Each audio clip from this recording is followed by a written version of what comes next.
Hello guys, this is your friend and we are back with a new fanfic. Which is what if Karin falls in love with Naruto during Retrieval mission, part 1. And if you enjoy this fanfic then please press the like button and subscribe to my channel for more fanfic like this. And now let's start the fanfic. Rain was horrible, it meant a lack of sunshine, a lack of dryness, an overabundance of wet. In the grass, the rain often brought thunderstorms, massive dark clouds like angry gods raining down death and destruction. But worse was the floods, they came without warning and wreaked devastation. A flood took everything from her once before. She was barely a child when it happened, she remembered her mother being happy, her father being alive, and her home. They had a home, not the crappy shack that she and her mother used to live in but a real home with a real yard and a real family. But then a flood came, taking her home, her father, their happiness, and eventually her mother. Leaving Karin alone in this cold dark world to cut out a place for herself. She had felt and seen happiness when she participated in the Chunin exams in Konoha when she was rescued by a boy Sasuke Uchiha. But since then her life had become hell. They probably think I'm dead already. Karin shivered as a gust of wind blew up into her shelter, a small cave along the steep incline of a raging river that Karin had to pull herself out of. Her dismal fire barely more than a glowing pile of embers sputtered and faded with the wind and rain before it surged back to life. She'd have to get more wood soon. This was all their fault. She had told them that this mission was dangerous. She had told them that it was too risky, she warned them about the weather. But those idiots said that everything would be fine, that she could heal any wounds they got, and that if she died it was her fault for being weak. Bastards, she ripped off her headband and threw it into the fire. They didn't care if she lived or died, so why should she care about them? The only person in her life that cared about her was her. It had been that way ever since her mom died. The strap of her headband fed the fire while the metal plate sunk into the growing pile of ash. She pushed all of her hatred into watching that plate burn, hoping that it would start to melt, or that it was some dark symbolic ritual set the whole village aflame. Thunder clapped and that anger died. She screamed, good loud and hard, pressing herself up against the cold wet wall of the cave. Please, someone come, I can't take it anymore. She just wanted to be safe and warm and dry and not starving. It didn't matter with who or where. Anywhere was better than here. And anyone was better than being alone. If only Sasuke was here. If I get attacked by a bear again, I wonder if he'd show up. The thought brought a smile to her face barely strong enough to stop the tears from falling from her face. She pushed her glasses up and wiped her eyes, only succeeding in getting more rainwater on her face. The fire began to fade. If she went out there, she might die. If she didn't, she'd freeze to death. She could already feel the early stages hyperthermia began to set in. The kind of wood didn't matter, even waterlogged would be fine with her jutsu, she just needed the fuel. With a groan Karin stood with slow and shaky movements, ready to run back inside the second she saw another flash of lightning. The wind had died down, but the sky was still dark and heavy with rain. Hopefully it doesn't start hailing. Through the curtain of rain, she surveyed the area, scanning for any kind of wood, a fallen tree, some driftwood, anything. She saw a large log stuck against a rock near the shore, probably brought from upriver. And there was something orange on it. Wait, that's a person. She closed her eyes and focused on her mind's eye. He was alive, if only barely. With slow, careful steps down the rocky slopes, Karin advanced towards them. He was a blond boy, half drowned and covered in blood. The only thing stopping him from being dragged down river was his orange jacket. A massive hole torn through it was snagged on one of the branches and was getting close to tearing loose. He seemed familiar, kind of. There was no headband symbolizing his allegiance. Was he even a ninja? Gritting her teeth, Karin placed a hand on the log and stepped onto the water. Normally walking on water wouldn't be a problem for her, but she was tired, hungry, afraid, and the water was wild. She needed to be careful. A slip for her would likely mean both of their deaths. She inched her way towards him, both hands holding firm to the log. Why on earth was she risking her life for a stranger? Especially one that was probably going to die anyway. There was no way that his body wasn't in late stages of hypothermia, plus there was the blood that was still leaking from his head. Biting her lip, she extended her hand outward and grabbed him by the collar. Lightning struck. Thunder boomed. A tree set aflame, splintered in two, crashed down into the river. Karin screamed, throwing herself onto the log as her concentration failed her, her feet slipping down into the water. Her glasses fell from her head, tumbling off the log and into the raging water below. Another reason to call this day an absolute monstrosity that had no right to exist. The clarity she once viewed the world with was gone, and everything became vague, dark, and blurry. Slow, deep, even breaths. I'm in a valley surrounded by tall trees. The lightning won't hit me, the lightning won't hit. She tried to stop the shaking, but she couldn't even move. Her body was paralyzed and her feet were growing numb. She had to move. Somehow among the rain and wind, she heard the boy's jacket tear and his body shake loose. She lunged, grabbing holding of the boy by his arm, his head lolling in the water. One hand sticking to the log with chakra even as her fingers were losing their feeling. Why was she risking her life for his again? With what little strength she had left in her, she pulled, dragging the boy behind her. Inch by painful inch she moved towards the shore. Karin looked at the boy when she pulled him up onto shore. Not that it did much good, his features were a blur to her, all that she could tell was that his shirt, much like his jacket, had a large hole where the heart was. Dried blood covered much of his torso, but his heart was still beating. Now, she pointed toward her cave and let out a sigh. I have to carry you all the way up there. This better be the son of some nobleman she was saving. Somehow she managed to drag the blond boy up into her cave, where the glowing embers of her fire offered little in the warmth she was hoping for.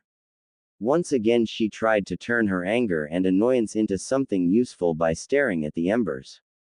Nothing happened. Maybe you have something that can help me. The boy had some useful stuff, a few ration bars, she quickly ate one, a few scrolls that she couldn't read, and several kunai. So she rescued a ninja. There went her noble's son dream. Maybe he came from one of the nice villages that would be so grateful she saved his life that they'd offer her a spot among them. I guess there's no way of telling until you wake up, huh? She poked him in the cheek and sighed. She didn't even get any wood for her fire, just a useless boy. At least his body heat might do something, probably not. The sky cracked and thunder exploded as the log he had been stuck on was shattered into flaming splinters. Even if she wanted to go get some of the precious fire, it was too risky. She could barely see, and it was only getting darker. Which meant it was going to get colder. I can't believe I'm about to do this, she growled, taking off the boy's jacket with extra venom. His shirt was next, then his pants, leaving him in just his underwear. Even if she couldn't really see, there was no way she was going to take those off for him. If you wake up before I do and get any funny ideas, I'm going to kick your. Assuming they lived through the night. Karin placed her chain shirt next to his and spread out their clothes as good as she could around the fire in the vague hope of the embers drying them. But with the wind blowing rain, she doubted it would do much. Clad in nothing but her underwear, she grabbed the boy and pulled him close, using his body as a shield for the rain and a source of warmth. He was oddly warm, despite being pulled out from a water. It was nice, even if it was the most embarrassing position she'd ever been in. She'd probably die if somebody were to find her like this. With the feeling returning to most of her body, save her toes that were going to fall off any moment now, Karin allowed herself a few moments to collect herself. She needed a plan. If it was still raining tomorrow and Blondie was still knocked out, they'd probably die. If he was awake, she could send him out into the rain to gather firewood, unless he couldn't see shit like her, then they both die. No rain and she would wait for him to wake up. If he didn't, she'd probably leave him and take what she could of his and try to make her way to a village. If he did, they'd head off together to the nearest village, get directions, and then she would insist that he take her to his village. He owed her for saving his life after all. You better at least be cute, rich, or useful, Karin mumbled before she forced herself to sleep. She still couldn't believe that she was cuddling in her underwear with some boy she never met before. 4x. When she awoke, it still smelled like rain, but the sun had finally peeked out from behind the clouds. Or so she thought. It looked bright and cheery out there, and there were birds happily chirping in the distances.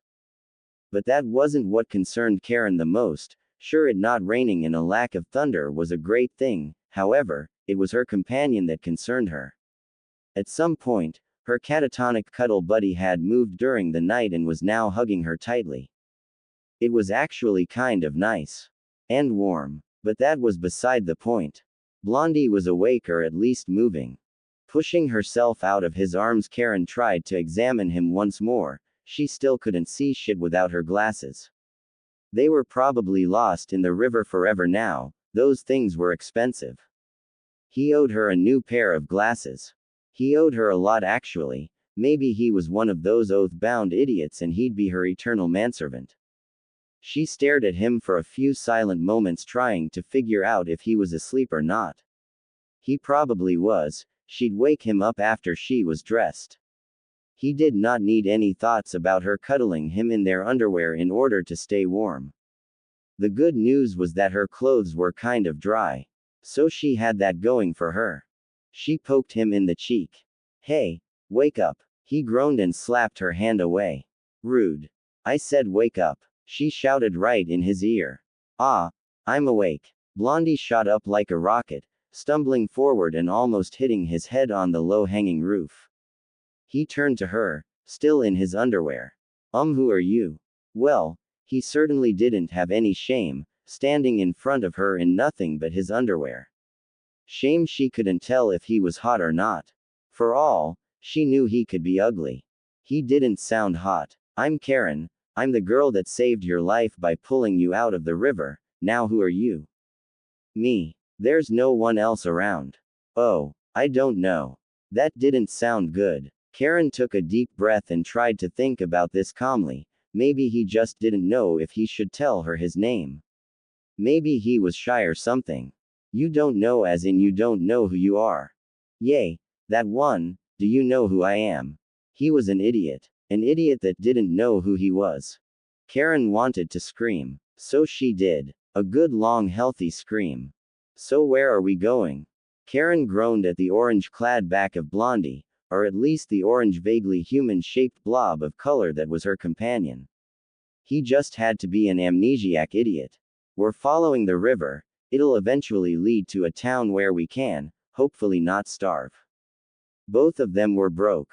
Very, very broke. She lost all her money when her team left her for dead, and he probably lost his wallet or didn't bring it when he fell into a river and lost all his memories.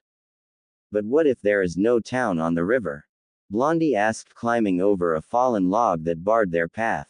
At least he was nice enough to offer her a hand up. And why do I have to help you walk? Maybe he was amnesiac before and the person that found him before was so sick of his shit they pushed him into the river. Because I lost my glasses saving your life. She told him that 3 times already. So I can't see where I'm going. And we're following the river because all the rivers in the region are tributaries of the Mogami River, and yes, there are cities on that river. Oh, he pulled her up over the log easily and helped her down as well. At least he was a decent guide dog. Shame they already ate all of his ration bars. How do you know that this isn't the Mogi something river? Quote. Stop asking so many questions. And it's Mogami. Karin took a soft step forward as she tried to navigate the uneven forest floor, something difficult enough when she can see. And trust me, the Mogami River is big, you'll know it when we see it. Okay, Blondie said, from his point position. But what do we do when we get to a town or something? Find me some damn glasses. Being blind was so unbelievably annoying, mostly because her seeing eye idiot was well, an idiot. And then after that, you owe me. Owe you what? She took a deep breath. She needed to stay calm. If she pissed him off, there was nothing that she could do to stop him. Then she'd be stuck alone in the middle of a forest blind. I saved your life, so you have to get me a new life. That means a home that was better than my old home. You got that? Oh, he sounded like he was trying to sound like he understood what she meant. And how do I do that? Hopefully by turning out to be someone important from a nice village. Like Konoha. Konoha would be ideal. Then she'd be in the same village as Sasuke. She could introduce herself, he would remember her, they would date, they would have, she would make certain that she got pregnant, then he'd marry her and she'd be set. The Uchiha were important or something, she heard the daimyo say so. Konoha. Blondie stopped in his tracks right in Karin's path. She stepped on a gnarled root in an odd way, her ankle slipped and twisted sharply to one side. The pain was enough to send her to the ground. God damn it. Why'd you stop? Huh. Oh. Karin, are you okay? Her valiant orange blob leapt to her defense, his hand falling to her ankle. That's not supposed to look like that, is it? No, it's not. Damn it, I rolled my ankle. Karin hissed in pain as Blondie touched it gingerly. What do I do? How can I fix it? Should I push it back? If she wasn't in so much pain, his panicking might have been cute. No, you idiot. She grabbed him by his shoulder and pulled him away from her foot. Help me up. I might still be able to walk. He helped her stand, supporting her upper body as she slowly tried to put pressure on her foot. The second her foot tried to bear any weight, searing pain shot through her body. Damn it. I can't walk this. Blondie, you're going to have to carry me. Okay. He picked her up bridal style. Huh. You're lighter than you look. Ah yes, her permanent diet of being a broke bitch. Wait, this was wrong. Nobody but a hunky hunk should be carrying her like this, and even then only to their bedroom. Not like this. Carry me on your back. Huh, on my back. How do I do that? I don't have arms there. Just. Karin sighed and latched her arms around Blondie's neck. He better not get any funny ideas about this. If he even got any ideas. Just put me down and I'll show you how. With one foot on the ground, she hobbled around him and leaned against him, at least he was sturdy. Okay, I'm going to hop up onto your back, so lean forward a bit, and then hook your arms under my legs. Got that? Okay. Like a good obedient dog, he did as she said. With a grunt, she hopped up onto his back and he caught her legs. There, you should be able to walk much longer like this. He started to walk forward, his face right next to hers as her arms were draped around his neck like she was a scarf. How long do I have to carry you like this anyway? It shouldn't be too long. I am an Uzumaki, so I heal quick. Ah yes, her only real claim to fame, the Uzumaki abilities that everybody just loved taking advantage of. From making fun of her red hair to her pasty skin, and how could she forget the numerous scars on her body from people that wanted to appreciate her Uzumaki heritage? Uzumaki? Blondie questioned. He shifted her weight slightly so that he was cupping her. Karin gasped. It wasn't the first time that somebody had grabbed her. But that didn't mean it was okay. Quit touching my butt. Huh, oh sorry. He didn't even seem to care as he navigated the forest, keeping River to their right.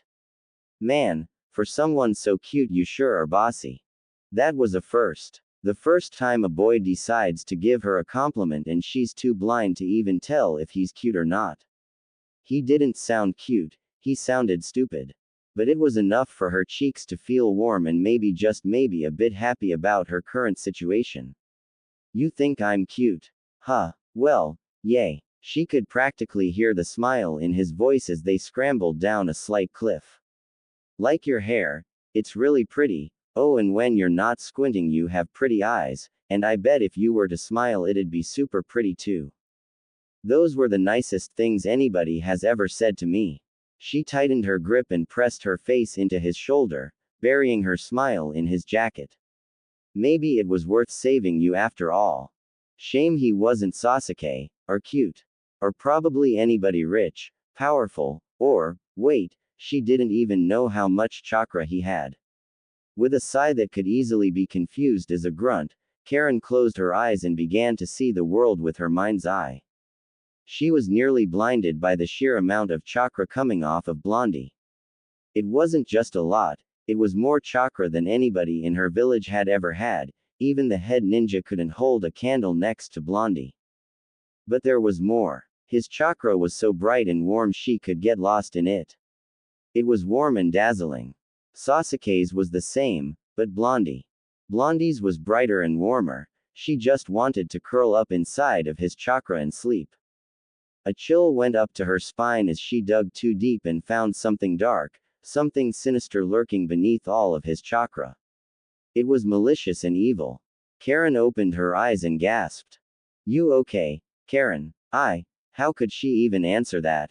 Was that who Blondie really was under all this cheerfulness? Was he really a despicable person with chakra so dark? Or was there something else? I'm fine, just keep your eyes on the road. What road? She sighed. You can't be a smart when you're already a dumb. Just who the hell is Blondie? 4x. Biggest river this side of the desert did not do the Mogami justice. At its widest part the river could be comparable to a moving lake or a calm ocean. The entirety of the land of rivers was contained within its banks as the innumerable islands that littered the river were home to villages and cities. The largest island was an island fortress built right in the middle of the riverbed, known as Mogami Castle, that served as the capital for the Lord of the Rivers. But the largest city was Komain City, a conglomeration of many islands near the mouth of the river that formed into the largest trading mecca in the world. To say nothing of the river's natural beauty. The Mogami was dyed a deep blue from the main cold glacier waters that fed into it, but as the various tributaries fed into it carrying waters and minerals from all over the world, the water changed color, smell, temperature, and flavor, creating a few places where it looked like every shade of blue could be seen. To Karin, it looked like a giant blob of blue. Karin, Blondie asked. He had come to a dead stop the moment they broke through the trees on a cliff that overlooked the soft sandy shore. The river they had been following crashed down as a waterfall into the Mogami. Please tell me that's the Mogami and not a tri-poo thingy. I guess you can say the name right when you're actually amazed at something, huh? She would be amazed too. If she wasn't blind, she couldn't even tell where the damn river ended and the sky began. So which way now? Blondie was practically bouncing with her on his back. Hold on, let me check. She closed her eyes and. What are you doing? Of course, she couldn't expect him to give her a moment to concentrate. Bad enough his chakra and that darkness inside of him was going to make things harder than they needed to be. I'm trying to concentrate, I have the ability to sense people's chakra. Oh cool. Blondie chirped loudly. Do I have any cat raw? What's it like? Can I do that? She wanted to scream so much right now.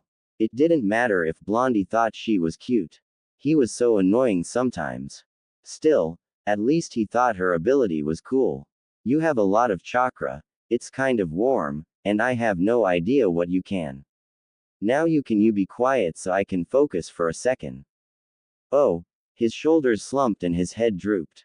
Sorry, Karin. It was hard not to picture him as a puppy that didn't know it wasn't supposed to eat your slippers but felt really bad that it did. It's okay, Blondie. Karin sighed. She was ready for a warm bath, a warm bed, and some warm food. She closed her eyes, focused. There had to be something nearby. A few people across the water, on one of the islands. Reaching them would be a pain even if she could walk. Blondie probably couldn't water walk anyways. She found them. A small gathering of people just down the shore. It had to be a house or something. Hopefully, they were the hospitable civilian type and not the hostile thug type. There's a house a few miles down the shore. Wow, you can sense that far. You're amazing, Karin. Blondie shouted with great enthusiasm. Do you think they'll have food? I don't know. Her stomach roiled at the thought of something to eat. But if we hurry we should be able to reach them before it gets dark. Alright, hang on tight, Karin. Before she could even process his warning, he took the quick way down from their cliff-top perch, by jumping. Karin screamed. The cabin radiated warmth and smelled of fish, sweet, and bread. It was small, happy, and homey, the very definition of a country cabin. With a large oak growing beside the house, where a lone swing sat lulled by the wind. Grass, vines, and moss covered the stone foundation and much of the roof as well, allowing the home to be at home in the forest. All Karin saw was a green and brown blob in the forest, only slightly shorter and squarer. But she saw the people. A family of 5, one had a faint wispy chakra that felt ready to blow away with the wind, an elder perhaps. One had strong and proud chakra that glowed with kindness, the father. The mother's was kind and carrying, albeit slightly overworked and tired. 2 children, their chakras glowed like sparks ready to ignite a fire. Should we knock on the door? Her orange-clad steed nickered as he stared at the house.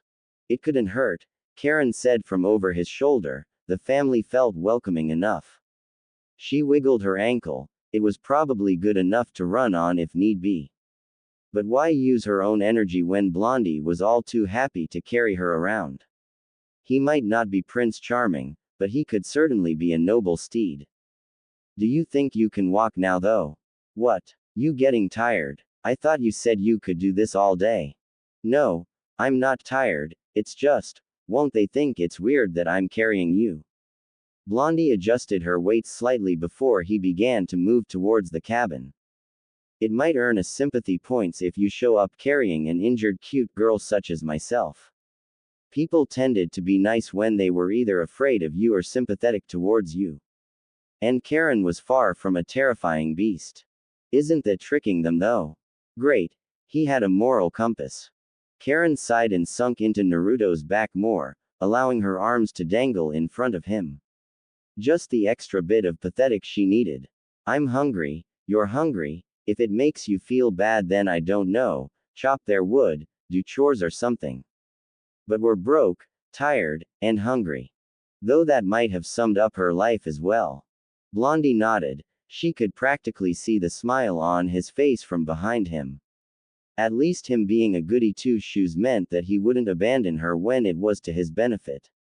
But there weren't any plans of having a partner in crime. She was already the brains, maybe he could easily be the brawn. Blondie knocked the door with the subtlety and urgency of a hurricane that nearly shook the door off its hinges. Hello? Anybody home? My friend is hurt and we're lost. Oh, and hungry too, and I can cut the chores and do the firewood for you. His ears had to be tied in a knot somewhere in his brain. Karin remained silent, doing her best to look ever so slightly zonked out and in discomfort, should be easy considering she was blind.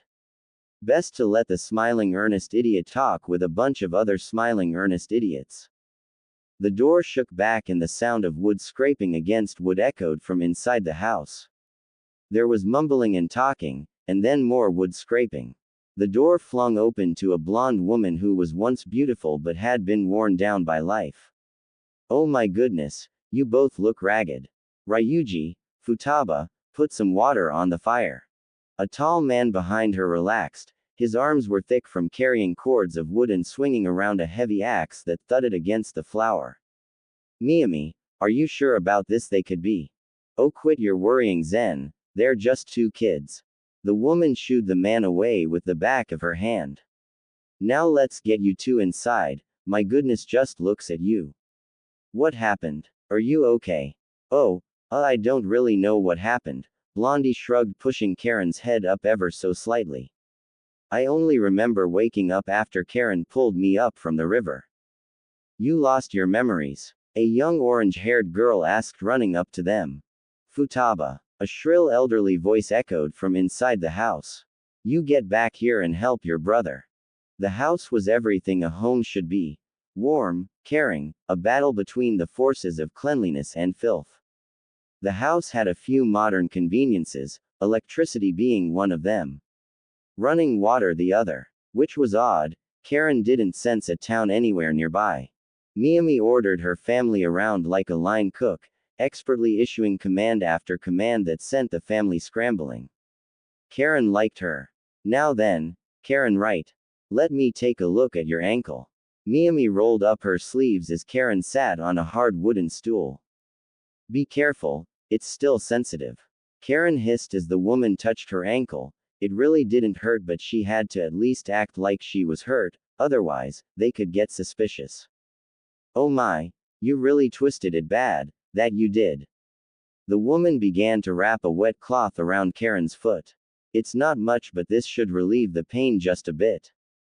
Sorry for troubling you so much. Nonsense, girl, us decent folks have to look out for one another. That we do. She stood, finishing off the cloth with a slightly too tight knot. Now, I'll warm up some of the supper for ya, then you and the boy can rest here tonight. Does he have a name? Food, shelter, hopefully, a blanket or something warm she could snuggle up with that wasn't an idiot. I've been calling him Blondie, and really you're too kind, we wouldn't want to be a bother. Nonsense, a couple of friendly faces is just what this family needs right now. There was the edge to the woman's voice, something that she was trying to hide. So what's your story? Karin swallowed. She didn't need to act. She just needed to stop acting. I was abandoned during a recent storm, somehow I ended up saving Blondie. Huh, well he's a better catch than anything my husband has pulled out of the water, that he is, Miami laughed, taking a seat next to Karin. That got Karin's attention. Is he cute? What you mean you can't tell? Karin pouted in the vague direction of the blob. Inside the house her vision was worse, grays blended with browns, reds, woods, blues, only the fairing fire gave her any real clarity as her world took on the depth of a pastel painting made by a child with far too much paint. When I saved him, I lost my glasses, so I can't really see anything, I don't even know what he looks like. Oh my, did this lady have to start every sentence like that? Well, then how do I put it? Let's see. Oh, he has a round face and has some cute little whisker marks on the cheeks, he's not much to look at right now. Well, so much for Prince Charming. Back to the horse theory, at least he wasn't run away screaming ugly. Still, she really shouldn't be surprised, she did literally fish him out of a river. But, he's going to be quite handsome when he grows up. What now? Karin wrinkled up her nose. How can you know that? Oh, trust me, once you get to my age it becomes painfully obvious which boys are going to become the good handsome men, and which ones become, well, bastards. There's a story there, isn't there? Karin asked, scrunching her face in the vague direction of Miami's blob. The woman laughed. I'm afraid that story is much too mature for someone your age, that it is. Karin just folded her arms and pouted like a kid. The woman didn't even know her. Hell, she was a ninja. There was no way this peasant could possibly know anything about being a ninja. To say nothing of her own past. That's my point, that it is. Miami chuckled once again. I'll go and fix you and Blondie a bit of food, just enough to settle your stomach before we send you two to bed. Thank you so much. Those words came directly from Karin's stomach. 4x. Karin flopped onto the spare bed roll Miami had given her. The clean feeling of her freshly washed skin, mostly free of dirt, was wonderful against the warm spare clothes she had been given. And the bedroll that she had been given was as soft as a cloud. It's like a day at the spa. Her faithful companion Blondie just snored in her general direction. Apparently, he wasn't bad to look at. He certainly didn't sound cute or handsome.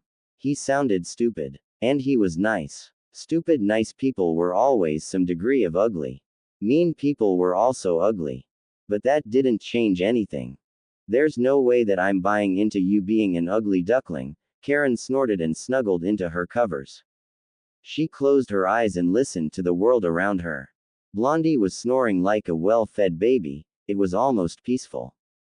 As her other senses faded into sleep, the world around her began to light up as she activated her mind's eye.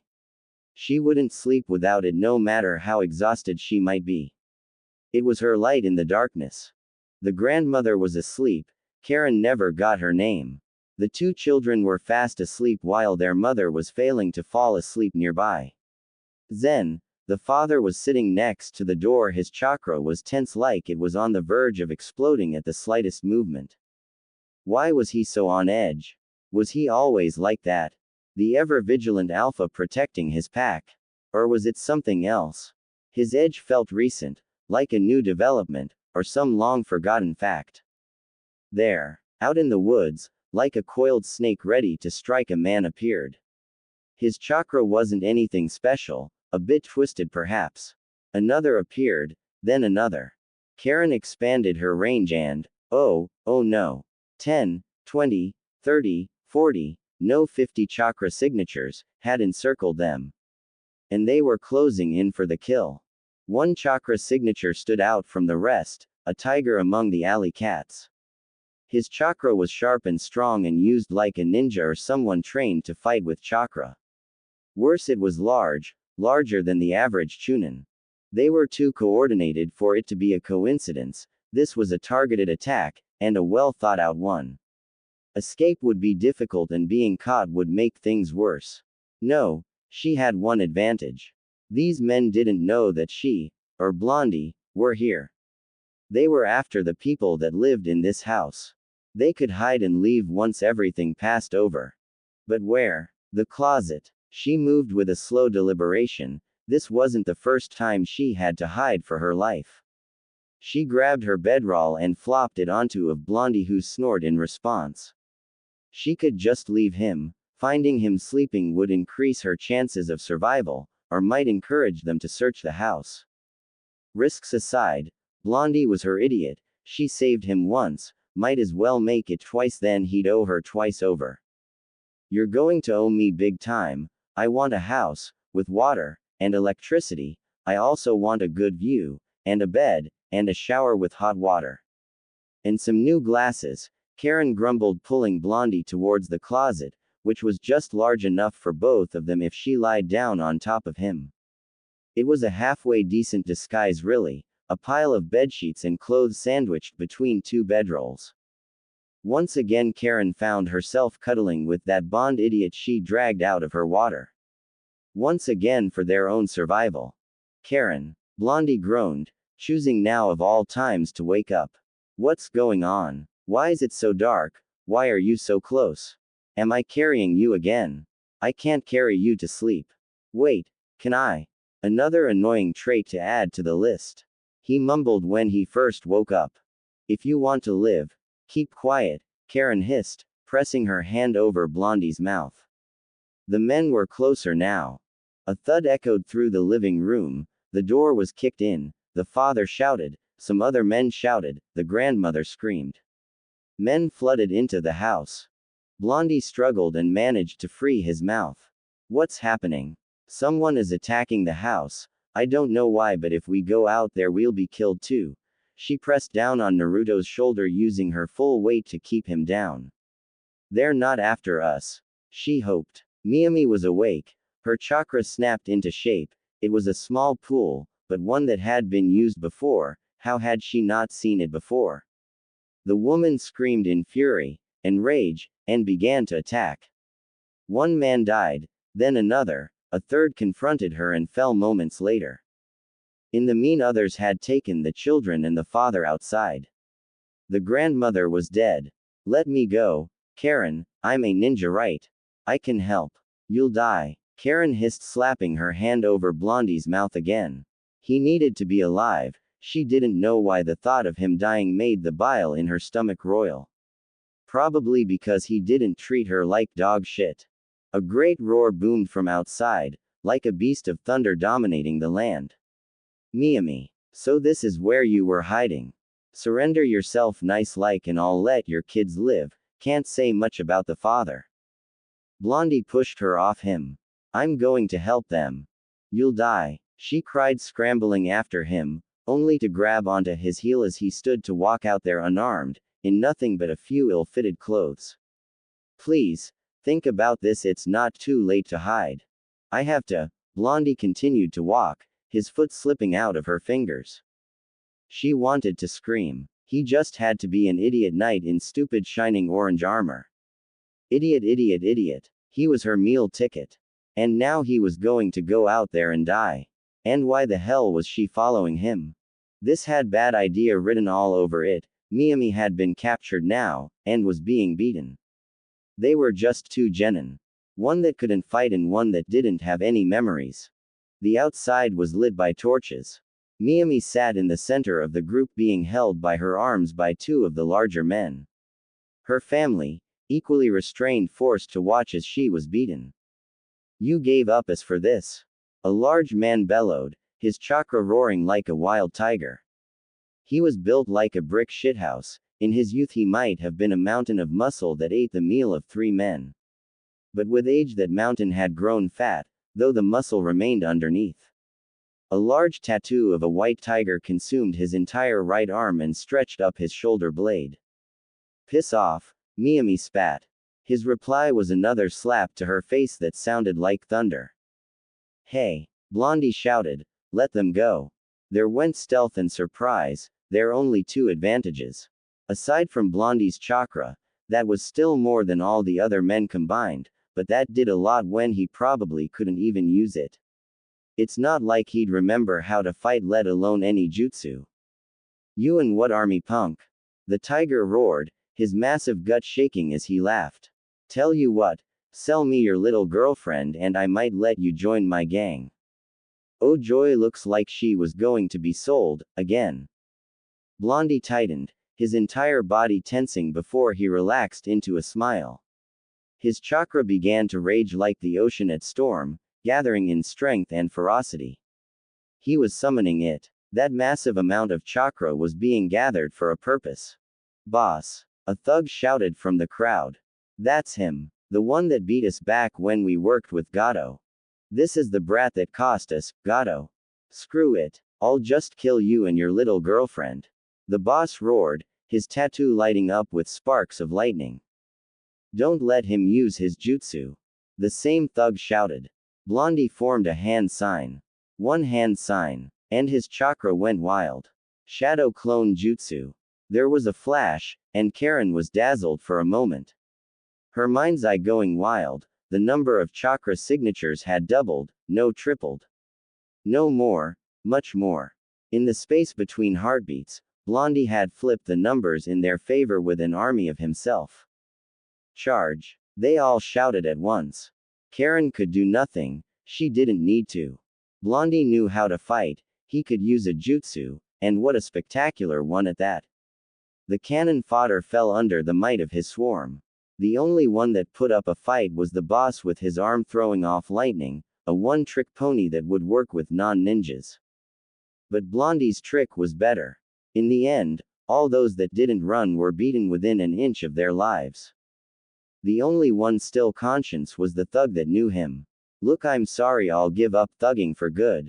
Just please don't hurt me again. You know me, right? The thug nodded frantically. Then where did we meet before? The wave, don't you remember? It was you and your team and that damn Zabuza that killed Gato in the wave. Karin sighed. Looks like we need a boat. She hated the water. The sound of money was music to Karin's ears, and due to them clearing out an entire bandit gang last night, Karin now had more money in her hand than she had ever had. Still, it wasn't much, enough for a few stays at an inn, maybe a charter for a boat to the wave. But most importantly, if Karin knew her money, which she did even when blind, enough for a new pair of glasses. And that was after Blondie had insisted on giving the lion's share to the family. So do you know where the wave is? Blondie asked, his hand grabbing hers to help her over a stump. It was like he had a thing for hand-holding, that or he was just a touchy person, maybe she should let him carry her again. Her feet were hurting. Karin grunted as she hopped over the stump with his help, the warm summer sun piercing through the thick forest canopy mixed well with the moist wind that blew from the river. It's a large island off the coast of the Land of Fire or the Land of Tea. It was once a thriving nation filled with ports, but since the Third War and the destruction of its sister nation the Land of Whirlpools, it's been in a state of decline. The quickest way for us to get there is to get a boat to take us there. Wow, you sure do know a lot of stuff, huh, Karin? Blondie smiled at her, though to her it looked like he had one giant tooth that was splitting his face. Kind of like his skeleton was trying to exit his meat suit. And don't you forget it, knucklehead. Karin waited for him to take the lead once again. She was sure there was a path or a road that would have led them to the closest town in a less hazardous path, but she couldn't make it out from one slightly less green patch from the next slightly less green patch, so she gave Blondie the simple direction of south while she looked for a mass of chakra. I'm the brains of this operation. And the cute one. Great. Just great. He remembered how to flirt. That wasn't anywhere near as useful as his jutsu. All that did was make her cheeks warm that he might actually be cute. He was so frustrating. On the one hand he was an idiot, on the other hand he was legitimately the nicest person she had ever met. Nobody else had put up with her this much. You're just saying that 'cause I'm the only girl you've seen, Karin grumbled as she nudged him southward along the straight line that he had chosen. I saw Miyami and Futaba. Blondie laughed, pushing some branches out of their path. She had given him simple instructions: keep the river on their right. So when they found a port tower or some other fishing village where they could borrow, steal, bargain, haggle, stow away a boat downriver until they could find an actual seafaring vessel. Gee, thanks. I appreciate being compared to a 5-year-old and a retired Yakuza boss. Karin rolled her eyes, which proved to be a bad idea as the world blurred and made her head spin slightly. This was getting annoying. It was like the entire world was made of jello. Blondie hopped in front of her again, a blonde and orange blob that served as her beacon in the clouded forest. It felt like her eyesight was becoming worse, especially because she couldn't even remember what clarity looked like. What would she do if she couldn't get another pair of glasses? How was she going to read, or look at cute boys? She'd have to actually get to know people and judge them by their personality. Holy crap, she was a shallow bitch. Still, she had gotten to know Blondie without her glasses, and things seemed okay. Sure, he was an idiot, but he was also kind, caring, heroic, and a bunch of other traits that were going to get him killed someday. But he was also reliable. Holy crap, I think you're my best friend. Huh? He looked back at her, his voice laced with confusion. What do you mean? You didn't have any friends back in your village? Nope. Everybody there hated me for being an outsider, all thanks to my stupid red hair. Ah yes, her tragic backstory, perfect for some kind of underdog redemption story where she could prove them all wrong and become an accepted member of the village. As if that had a snowball's chance in hell of happening. She was D-O-N-E. Done with the village hidden in the grass. Well, if it makes you feel any better, I like your red hair, it's very pretty. You've said that before. Several times actually. He was obsessed with red hair. And she was not going to let him know that she liked it. Doesn't mean it's any less true. He helped her down from a stump like she was a princess exiting her carriage. Are you sure you weren't a toad? Karin asked, failing to fight away the smile that he was putting on her face. Toad? No, I don't think so. I mean, I'm a human, right? Blondie asked. Oh, it's just an old Uzumaki fairy tale my mom used to tell me. Oh, can you tell me it? What? No. It's embarrassing, and it's boring, no fighting, just girly love stuff, you wouldn't like it. Karin tried to wave him off.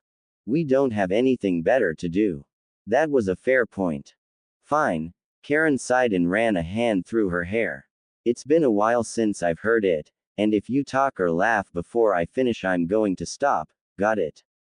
Yes, ma'am. Blondie smacked his lips shut with a pop and bumbled forward. Right. So a long time ago, there was a princess that lived in a castle. The princess didn't have any friends, and her family was always too busy for her. So she spent most of her days alone, exploring the castle gardens. One day a toad hops out of the pond and a toad hops out of the pond. Karin droned on at first but began to enjoy herself the more she spoke. She croaked like a toad. Hello, princess. If you give me a kiss, I can make your dreams come true. The toad croaked. Karin said in a raspy voice that tickled the back of her throat. Her efforts earned a stifled chuckle from Blondie. At least he was trying. You are but a toad, why would I kiss you? The princess said, somehow completely fine that there was a talking toad asking for kisses coming out of her pond. Karin smiled to herself. And wouldn't you rather get a kiss from a lady toad? No, my dear, the toad croaked, I have been watching you for a while now and have determined that you are my one true love. Oh, you are too kind, Mr. Toad, the princess said apologetically. But I am afraid that I cannot love you, for you are a toad and I am a princess. Then I ask that you simply talk with, the toad begged. Karin cleared the throat and examined the soft light that came in through the forest canopy. It was just past noon now. The princess agreed and talked to the toad until night began to fall. She did so the next day, and the day after that, and so on, until the toad became her best friend. And each night the toad would ask her for a good night kiss, but each night she would refuse. Until one day, she realized that she loved the toad, he made her feel special and wanted.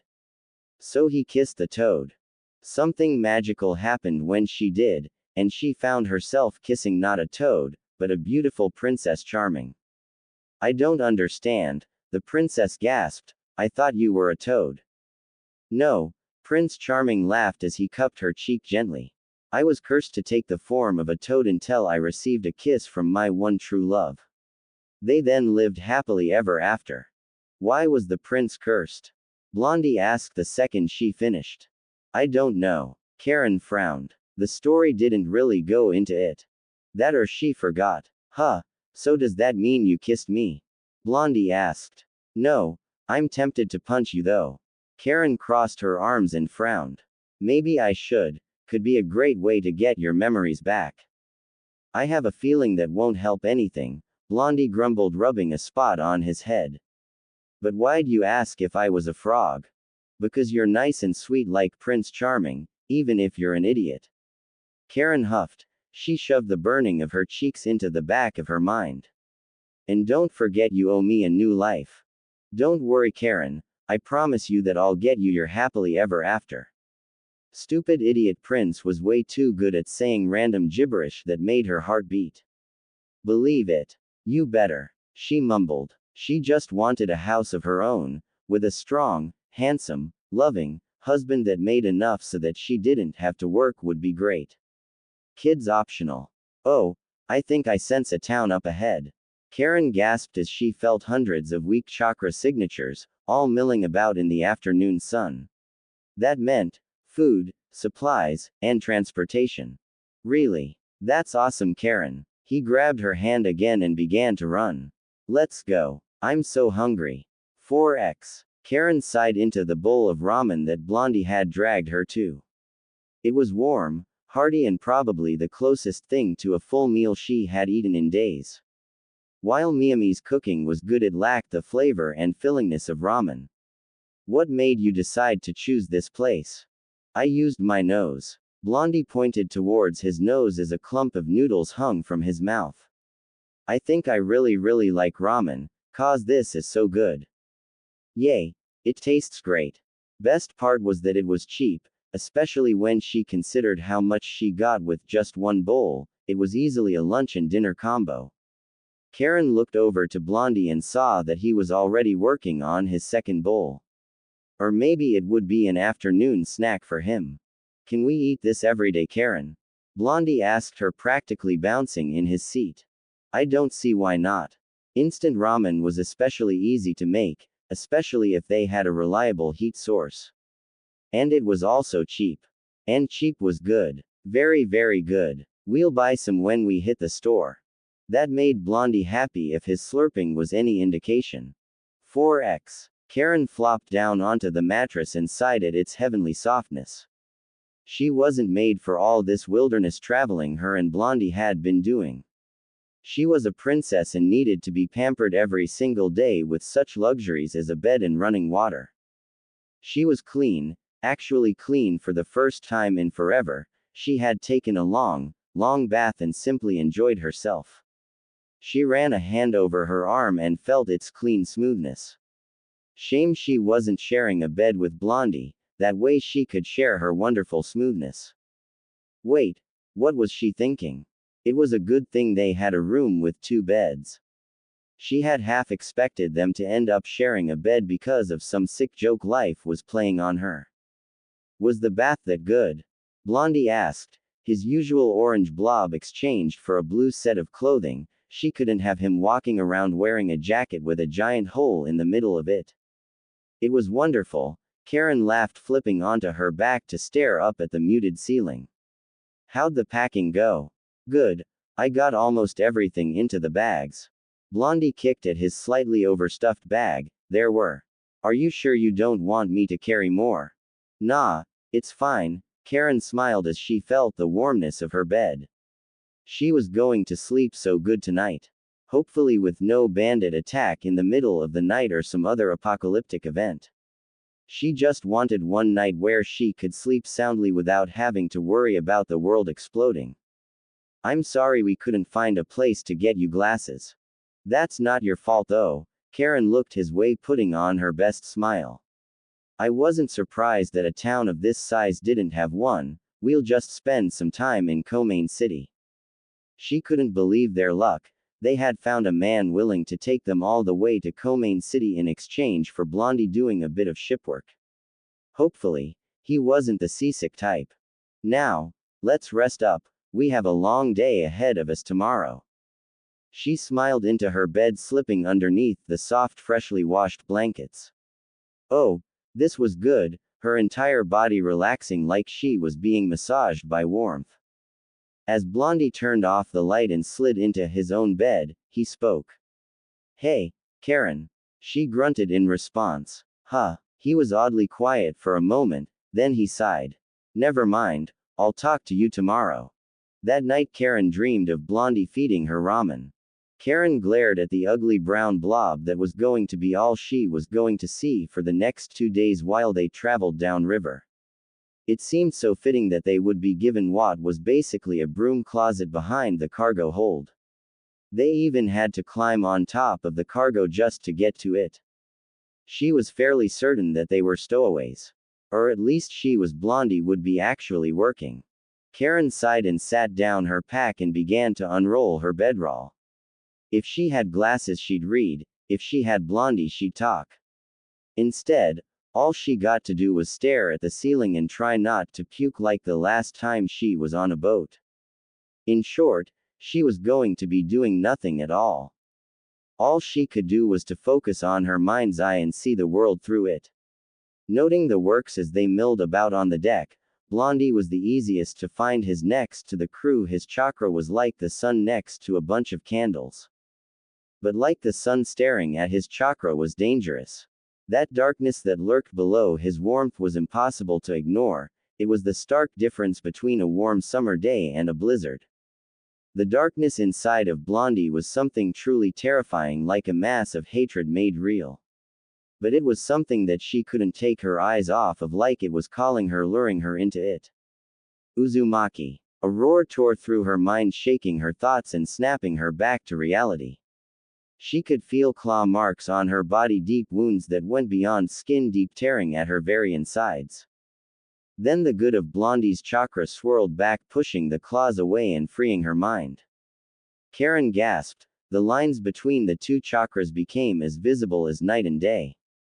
Blondie's chakra was that good, warm, inviting chakra, and it was keeping that darkness inside.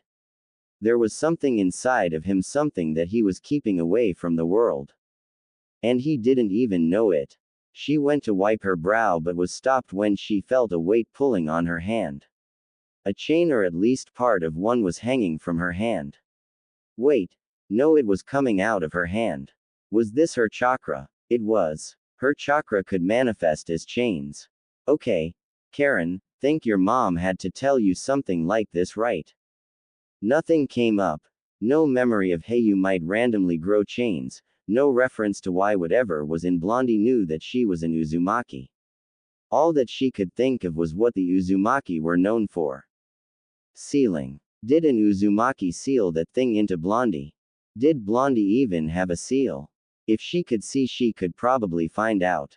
The chain crawled back into her hand on its own. She tried to force it back out but nothing happened. Didn't seem very useful anyway. Still, she didn't have anything better to do, might as well try to figure out how to use this chain that came out of her hand.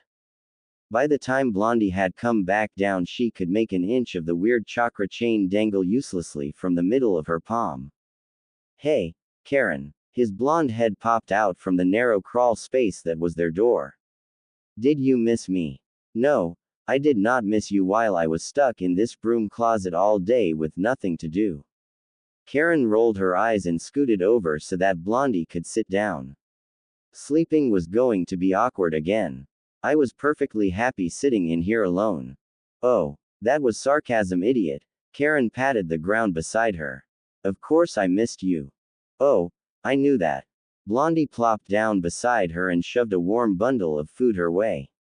I was told to bring you this.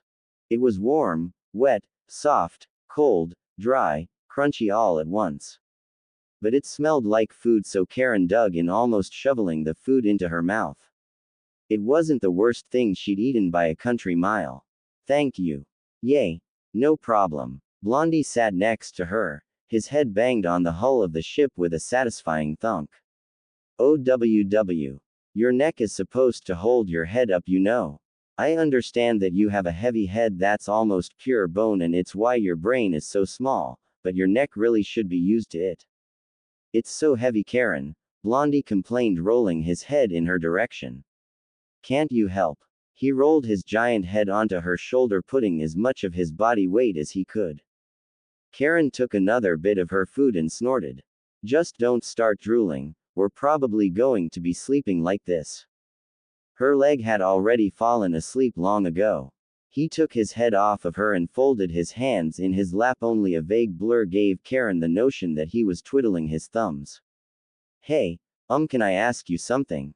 You just did. Karin balled the leather-like wrapping her food had been in and tossed it out into the cargo hold. But it's not like we have anything else to do except sleep. Well, I was wondering if you could tell me more about the Uzumaki. Huh, why? Karin scrunched her face up. Was that dark presence inside of Blondie leaking out? Was this her fault? Well, it's just that whenever you talk about them I get really excited.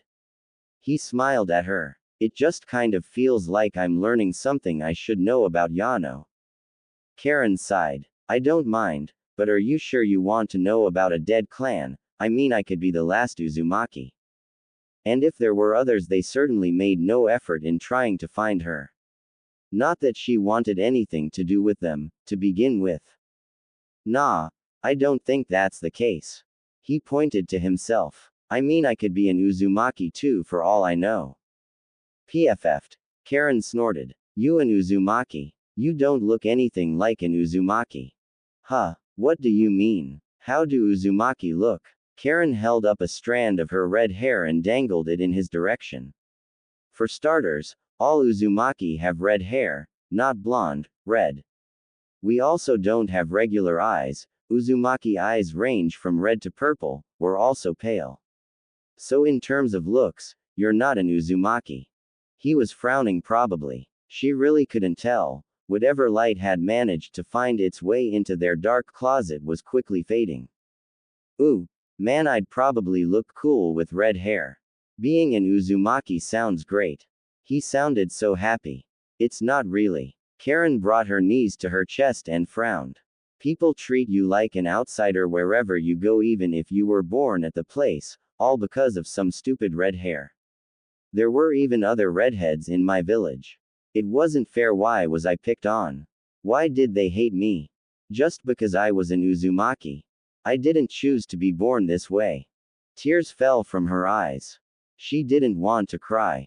Not here, not with him. She was the strong, smart one. She needed to be in control. She was the one that made things happen. Blondie was just her muscles. He didn't need to know any of this. A blanket was wrapped around her and Blondie pulled her in tight. I'm sorry.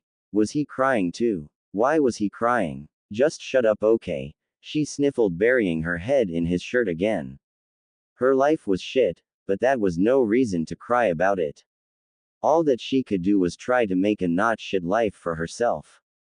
And to do that she needed to get Blondie back his memories so she could worm her way into his life like a parasite. I'm happy you were born, just the way you are. I said shut up, now go to sleep. 4x. Damn brat, what makes you think you can do this and not get punished? We'd be better off if you were never born. Stay away from him, dear. Stay away from me, Naruto. Naruto, you idiot. Naruto, sit down.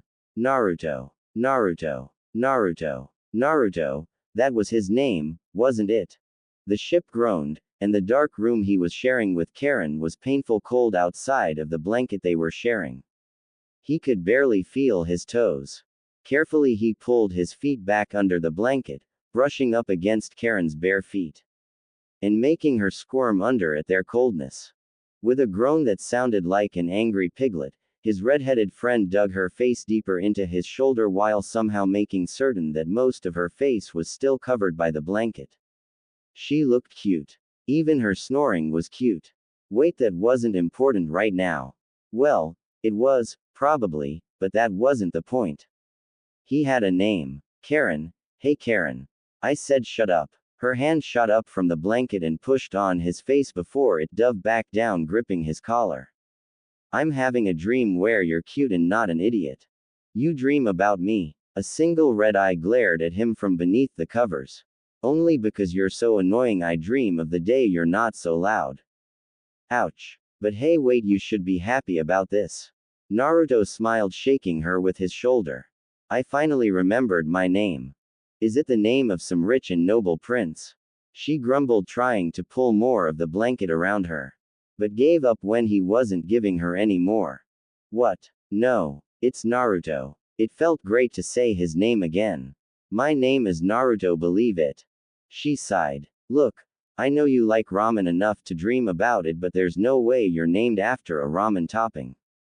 Who the hell would name their kid that? It's a ramen topping. Yes, it was the white star thing with the red spiral in it. That's a Naruto. Karin grumbled. So that's not you. Besides, if I had to call you Naruto all the time, I'd probably be hungry all the time. Aren't you always hungry though? Uzumaki. She half yawned, half grumbled, smacking her lips twice. Uzumaki eat a lot of food. I eat a lot of food, Naruto said to himself mostly. Naruto Uzumaki. It has a nice ring to it. That woke Karin up. She emerged from the blanket, her hung loosely around her face, and her eyes were half closed with sleep and half closed with a glare.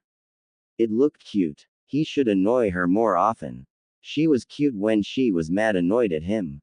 Unless you're a rich prince and you want to marry me and take my last name for whatever reason, don't call yourself Naruto Uzumaki.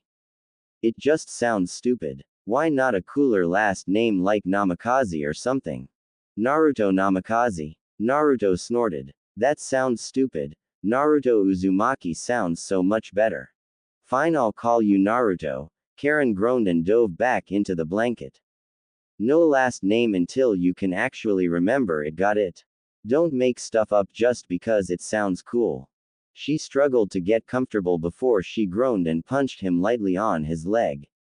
Damn it. This is your fault now, I can't sleep. It's too damn cold. Naruto just smiled. Well, I hope you do get comfortable. I like laying like this with you. It's nice. She tensed before she punched him again. I'm going to pretend you didn't say that so this won't be awkward the next time we're forced to share a bed. It's not worth it to save money. That didn't stop her from trying to find the comfortable spot again. Eventually, she was using his shoulder as a pillow again. It's cold, so did you remember anything else? Just an old guy calling me a brat and being told a way to stay away from people. I wonder what I did. Karin tensed. Probably nothing. People are stupid like that. Don't let it bother you. She yawned, her body relaxing. Your brain isn't big enough for you to worry about something like that. Komain City was far from a shining jewel. Less than half of the port city was actually built on land, with the vast majority of the city being built on the bridge that spanned between the islands. Some of the bridges were made of mortar and stone, while others were made from the wreckage of ships. Oftentimes whole hulls were turned into shops, homes, or various other buildings. It was fitting for a people that lived just as much on the water as they did off it. Karin stretched in the midday sun as her feet finally touched solid ground. She had missed the feeling of stillness, and actually being able to fully stretch her body. Seriously, being trapped in that dull gray room must have made her shrink an inch. Ah, the air feels so good. Even if it did smell like salt, and fish in various states of decay. Yay, Naruto said from her right, shouldering both of their bags while she took a moment to get her legs back under her feet. So is the wave. No, it's not. Seriously, you're the one that can actually read the map. This is Komain City. Karin rolled her eyes and folded her arms with a huff. Seriously, Naruto's sense of direction was so bad that was probably how he lost his memories. Still felt weird to think of him as that, and not Blondie. Oh, he did that open mouth thing where he pretends like he understood something. So then, what are we doing here? Karin smiled and grabbed her bag off of Naruto's shoulders. She wasn't so naive as to think that a port city was safe, and their generous pile of money was strapped tightly to their chests. That way, if some clever pickpocket was able to pickpocket one of them, they'd still have half their wealth. Which would. We're here because the boat took us here. Karin stuck her tongue out at Naruto. Even if she couldn't exactly see his face, she knew he was not amused.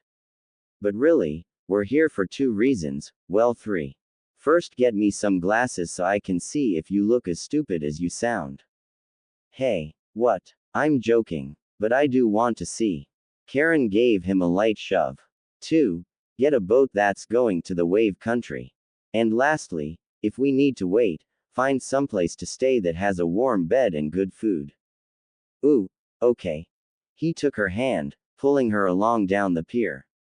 So what should I be looking for? Look for a place with a lot of shops, preferably a place that looks nice, like on one of the islands, and look for a shop that has glasses on it, I guess. She honestly had no clue. We could try asking around for an optometrist, that might be the best way. While Naruto led her through the web-like streets that were anchored around the islands, Karin began to focus. This was her first time being in a city like this. She had felt it as they came into port, but now she wanted to see the city from the inside with her mind's eye. Thousands of candles appeared around her, each on faring with life and vitality.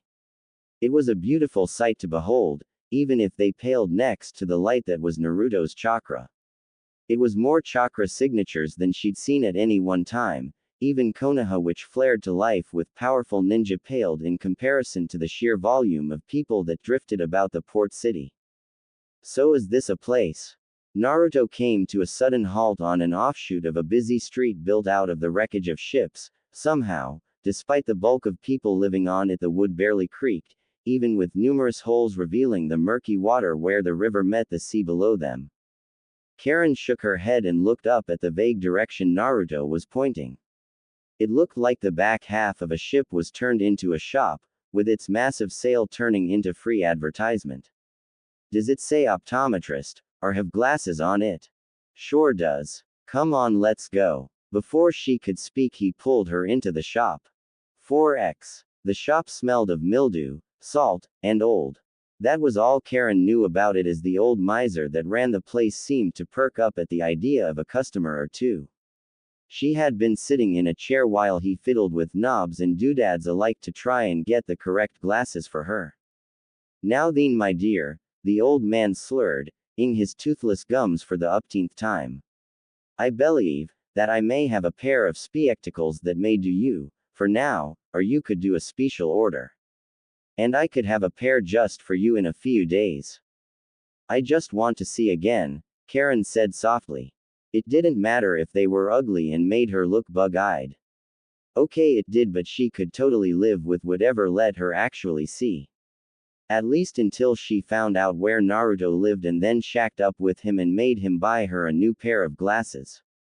Ones with red frames. And we're kind of in a hurry, so I'll take what you got. Very good, my dear. The old man clapped his hands and ed his lips again. Just a moment now. Karin watched as his mass of gray hair bumbled about the room, pulling at numerous different boxes and tubes. Until at last, he pulled out a dull brown box that looked like he was holding a rotten fish. Here, give these a try. The world shifted in clarity, going from blurs of color and motion to slightly fuzzy clarity. She could make out shapes. She could see detail. The wood was no longer just one color, but instead had texture that she could see. She was crying, actually crying.